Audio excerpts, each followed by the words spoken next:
नमस्ते एंड अस्सलाम वालेकुम ऑल ऑफ यू। आज हम डिस्कस करने वाले हैं हमारा फर्स्ट यूनिट, जिसमें हम डिस्कस करेंगे एमसीक्यूज ऑफ फर्स्ट यूनिट। जितने भी एमसीक्यूज है बिहेवियर साइकोलॉजी के, उनको हम डिस्कस करते हैं। तो इसमें मेनली दो ही ऑब्जेक्टिव है, जिसमें क्या है कि फर्स्ट में हम क्या करेंगे, डिस्कस करेंगे behaviour psychology and various perspective के उसके कौन कौन से पर्सपेक्टिव है, और उनके जो भी मेजर पर्सपेक्टिव है उनको डेवलप करने के लिए मॉडर्न जो साइकोलॉजी है वो सारे जो भी पर्सपेक्टिव को किस तरीके से डेवलप करते हैं, तो वो सारी चीज़ें हम क्या करते हैं अपने इस यूनिट में डिस्कस करेंगे एमसीक्यूज इसके। ठीक है, ओवरऑल फर्स्ट यूनिट के जितने भी एमसीक्यूज हैं हम सबको डिस्कस करने वाले हैं। तो सबसे पहले यहाँ पे बात करने वाले हैं behaviour psychology mainly focus on, कि आप अगर बात कर रहे हैं बिहेवियर साइकोलॉजी की तो वो मेनली फोकस किस पे करती है। तो बिहेवियर जो साइकोलॉजी है वो मेनली फोकस करती है ऑब्जर्वेबल बिहेवियर। जो भी आप ऑब्जर्व करते हो इन्वायरमेंट से, आपकी बिहेवियर से जो भी चीज़ें आपको ऑब्जर्व होती है, तो उसको हम मेनली कहते हैं जो बिहेवियर साइकोलॉजी के एक जो भी पेशेंट है या फिर इंडिविजुअल है, हमें उसका बिहेवियर देखना है, तो उसके जो भी एक्शन होंगे या फिर उसका ऑब्जर्वर बिहेवियर होगा, उससे हमें पता चलेगा कि इसका बिहेवियर क्या है। ठीक है, बिहेवियर साइकोलॉजी उसके ऑब्जर्वेबल बिहेवियर से पता चलता है। और उसके अलावा बात करते हैं behaviour psychology is also known as, कि अगर बिहेवियर साइकोलॉजी है तो उसको हम क्या कहते हैं, तो उसको हम क्या कहते हैं कि मोस्टली अगर बिहेवियर साइकोलॉजी है तो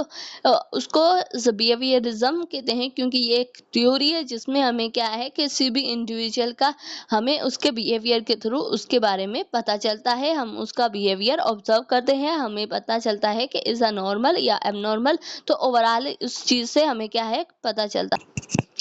और उसके अलावा बात करते हैं हाँ, who is known as the founder is how is known as the founder of the behaviourism, के कौन फाउंडर है। तो इसमें क्या है कि ऑप्शन हमारा बी करेक्ट है, जिसमें हम बात करते हैं जॉन बी विजडन is the founder of behaviour psychology. जो बिहेवियरिज्म थ्योरी है उसका फाउंडर कौन है, वो मेनली हमारा कौन है कि यहाँ पे जॉन बी विजडन हमारा बिहेवियर साइकोलॉजी का फाउंडर है। उसके बाद अगर हम बात करते हैं behaviour psychology study inner feelings,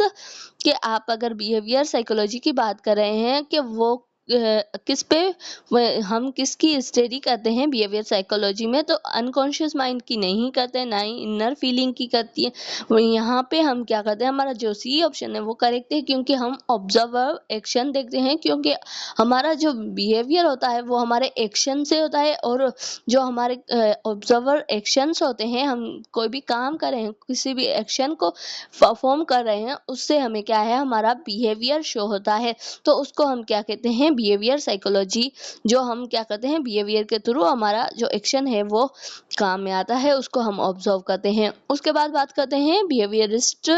believe that behaviour is the learning for the environment, के बिहेवियरिज्म से जो बिलीव्स हैं वो किस पे बिहेवियर करते हैं, वो आपकी लर्निंग एनवायरनमेंट के आपका जो बिहेवियर है वो शो ही इस तरीके से होता है कि आप किस तरीके की इन्वायरमेंट में रह रहे हैं। ठीक है, आपकी लर्निंग इन्वायरमेंट कैसी है, अगर आपका बिहेवियर कैसा भी है, ठीक है, अगर आप कहीं पे ऐसी जगह पे रह रहे हैं जहाँ पे आपका बिहेवियर कन्फ्लिक्ट या फिर एग्रीवेशन का है, ठीक है, एग्रेशन का, एंगर का है, तो फिर आपका बिहेवियर भी उस तरीके का होगा, क्योंकि इन्वायरमेंट डिपेंड करती है इस पे। और उसके अलावा अगर हम बात कर रहे हैं कि मेनली के which methods is mainly focus, जो which methods is mainly use for behaviour psychology, के कौन से ऐसे मेथड्स होते हैं जो यूज करते हैं हम बिहेवियर साइकोलॉजी में, तो वो है ऑब्जर्वर, जो आपका ऑब्जर्वर बिहेवियर्स होता है वो एक हम क्या करते हैं नोट करते हैं या फिर देखते हैं। और बिहेवियर रिजेक्टेड्स दैट स्टडी ऑफ, के बिहेवियर रिजेक्टेड स्टडी किसकी है, अगर हम ये डिस्कस करते हैं तो इसमें क्या आ जाता है कि जो behaviourism rejected the study of inner mental process, आपकी जो इनर मेंटल प्रोसेस है उसको हम क्या कहते हैं behaviourisms rejected the study of inner internal mental process जो होता है उसको। और उसके अलावा अगर हम बात कर रहे हैं कि learning thoughts, reverse and punishment, कि हम किस तरीके से हमारी लर्निंग थॉट्स होती है थ्रू हम किस तरीके से पनिशमेंट या फिर रिवर्ड के थ्रू किस तरीके से लर्न करते हैं, तो उसमें आ जाता है कि कौन सी थ्योरी हमें ये बताती है कि रिवॉर्ड या फिर पनिशमेंट के थ्रू आप क्या क्या सीखते हो। तो सबसे पहले वो आ जाती है ऑपरेशनल थ्योरी, ऑपरेंटल थ्योरी, जिसमें हम क्या करते हैं, वो मेनली फोकस ही इस पे करती है कि किस तरीके से आप रिवॉर्ड से या फिर पनिशमेंट से सीखते हैं, पॉजिटिव या नेगेटिव पनिशमेंट से आप किस तरीके से सीखते हैं। उसके अलावा अगर हम बात करते हैं, यहाँ पे एक फेमस जो साइकियाट्रिक है, तो उसमें क्या है कि Pavlov is the famous for the conditioning, classical conditioning जो थ्योरी थी हमें, वो पेलविव ने दी थी। ठीक है,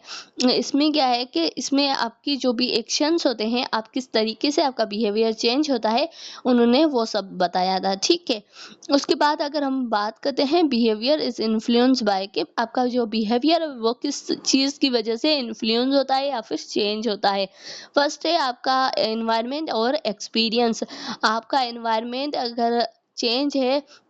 तो आपका बिहेवियर भी अलग होगा दूसरों से। अगर आपका एक्सपीरियंस है तो वो भी आपके बिहेवियर को इन्फ्लुएंस करता है। तो इसमें ऑप्शन सी सही होगा हमारा। ठीक है, उसके अलावा सेक्शन 2 में हम बात करते हैं, यहाँ पे आ गए कि psycho analytic perspective was develop by. जो आपके साइको एनालिटिक पर्सपेक्टिव है वो किस चीज़ की वजह से डेवलप होते हैं, तो वो किसने थ्योरी दी थी कि psycho analytic perspective was develop किसने किया था, वो हमारे फ्रॉइड ने, जो एक साइकेट्रिक था, उन्होंने क्या किया था, डेवलप किया था कि किस तरीके से साइको एनालिटिक पर्सपेक्टिव इफेक्ट करता है, किस तरीके से, तो उन्होंने बताया था फ्रॉइड ने। और उसके अलावा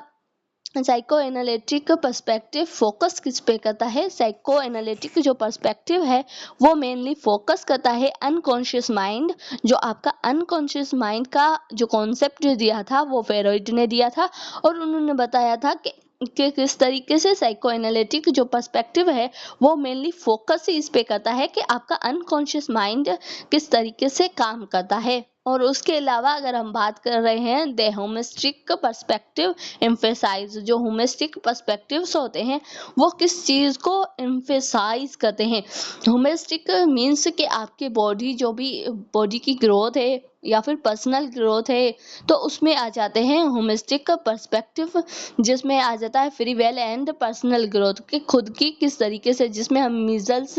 की जो थ्योरी थी उसमें बताया था कि आपकी बेसिक नीड्स क्या हैं। उसके बाद अगर आप, वो होमिस्टिक थ्योरी थी कि किस तरीके से आप चेंज होते हैं अपनी जो ओवरऑल होमिस्टिक कंडीशंस। तो यहाँ पे होमिस्टिक जो पर्सपेक्टिव एम्फेसाइज करता है आपकी free well and personal growth पे। और उसके अलावा अगर हम बात कर रहे हैं who is associated with the humanistic, जो होमिस्टिक साइकोलॉजी है वो किसने एसोसिएट की थी, वो की थी चार्ल्ड एंड रोगर्स ने एसोसिएट की थी, जिसमें उन्होंने बताया था कि किस तरीके से, जो होमिस्टिक थ्योरी उन्होंने दी थी कि एक ह्यूमन किस तरीके से वो डेवलप होता है, उसके जो भी इन्वायरमेंटल इफेक्ट बताए थे, उनका बिहेवियर बताया था, वो इसने बताया था।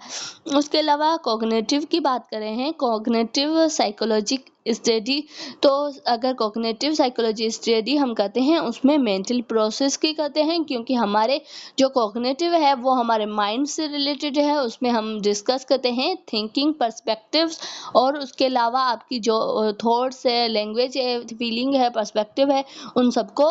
हम डिस्कस करते हैं। तो उसमें आ जाता है कॉग्निटिव में हमारा माइंड आ जाता है कि माइंड किस तरीके से प्रोसेस करता है। उसके बाद अगर हम बात कर रहे हैं which is the focus on, which perspective focus on thinking and memory and problem solvings, के कौन से ऐसे पर्सपेक्टिव हैं जो आपकी थिंकिंग या फिर प्रॉब्लम सॉल्विंग या मेमोरी पे वर्क करते हैं। तो वो आपको मैंने अभी बताया है, जो कॉग्निटिज्म्स, जो हमारी पर्सपेक्टिव है कॉग्निटिव, वो क्या करता है, हमारी थिंकिंग और उसके अलावा हमारी जो भी मेमोरी है या फिर प्रॉब्लम सॉल्विंग एबिलिटीज है उन पे इफेक्ट करता है। ठीक है, और उसके अलावा बायोलॉजिकल पर्सपेक्टिव में बात करते हैं the study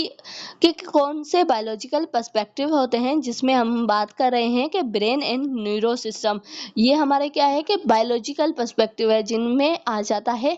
brain and neuro systems. और उसके अलावा हम बात कर रहे हैं बिहेवियरिज्म पर्सपेक्टिव, फोकस किस पे करता है, ऑब्जर्वर एक्शन पे, हमारा जो एक्शन है उसको ऑब्जर्व करके हमारे बिहेवियर जो पर्सपेक्टिव फोकस हमारे एक्शन पे करता है। और उसके अलावा हम बात कर रहे हैं सोशो कल्चर पर्सपेक्टिव, जिसमें हमारे सोशल और कल्चर जो भी उसके हिसाब से जो पर्सपेक्टिव होते हैं उसको डिस्कस करते हैं, तो उसमें आ जाता है सोशो कल्चर पर्सपेक्टिव्स। और हमारा जो लास्ट है उसमें ये है कि which perspective believe the behaviour is influenced by environment, कि कौन सा ऐसा हमारा पर्सपेक्टिव है जो हमारा बिहेवियर है वो इन्फ्लुएंस करता है इन्वायरमेंट के थ्रू, तो वो हमारा बिहेवियरिज्म है, जिसमें आ जाता है कि हमारी जो इन्वायरमेंट के थ्रू हमारा किस तरीके से चेंज होता है बिहेवियर। तो ओवरऑल ये हमारे जो 20 मोस्ट इम्पोर्टेंट एमसीक्यूज थे जो बिहेवियर साइकोलॉजी के फर्स्ट यूनिट के, जिसमें हमने ओवरऑल जितने भी एक इम्पोर्टेंट एमसीक्यूज डेफिनेशन के हवाले से या फिर उनके जो भी साइंटिस्ट हैं उनके हवाले से या फिर उनके पर्सपेक्टिव हैं उनमें क्या क्या चेंजेस होती है उनके हवाले से हमने बात कर ली है। ठीक है, so thank you so much. मिलते हैं नेक्स्ट जितने भी एमसीक्यूज है उसका एक न्यू वीडियो के साथ, तब तक टेक केयर।